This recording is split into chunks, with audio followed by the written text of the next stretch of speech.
Donald Trump is going to ruin this country.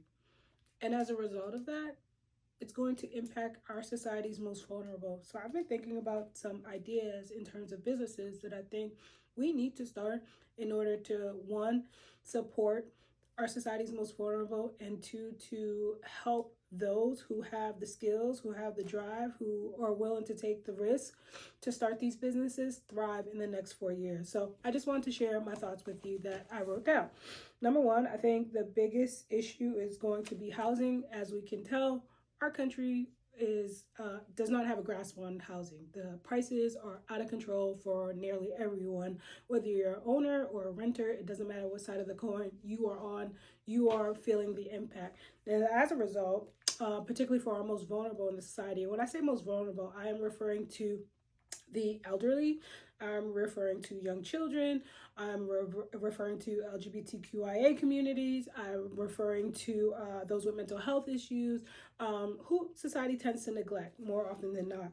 So housing is a big issue, and I think one of the ways that we can solve that as a society or as a community is that we need to look at starting more personal care homes or independent living, whether that's for homeless, whether that's for people in recovery, whether that's for people who are just trying to get back on their feet. Maybe they just got released, or maybe they're just struggling. They only get the $1,000 a month for Social Security, and they're disabled, and that's the only income they have.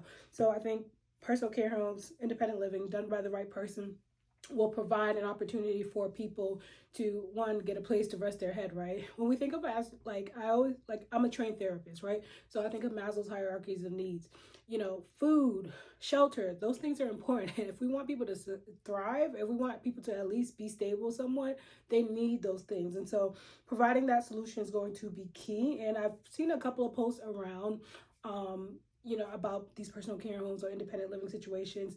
And I think it's a great idea, and I think it can thrive because you think about it, right? You have a bedroom, and you can do this whether you're an owner and a renter. Now that I'm learning that as long as it's explicit stated in the lease, you don't need a nurse or a medical professional per se. And so you have a bedroom, you put like 3 beds up in there, you charge maybe $500 a month, or depending on what area you're in, what makes sense for you. And, we're providing housing, we're providing a bit of a solution. It's not a long-term solution, but it's definitely going to help a lot of people because, like I said, housing is really important. The next one I think is going to be important is some sort of transportation. A lot of people are struggling to get the care that they need, ongoing follow-up, routine follow-up, or whatever have you, because of transportation being the biggest barrier. So if we can create a solution, and one of the things that I'm thinking is yes, you have some plans, like insurance plans in particular, that work with insurance companies that allow the transportation, but a lot of people don't have that. So perhaps a private service that undercuts the current market, right? So if you think about an Uber, what that costs for a 10-mile drive to and from somebody's house, like undercutting, and that way you become sort of more valuable in the community and people can turn to you. And so figuring out a solution around transportation, I think, is a big one. And then finally, the last one I'm going to talk about is case management. Yes, there are case managers in the hospital and sometimes in the community, depending on the services.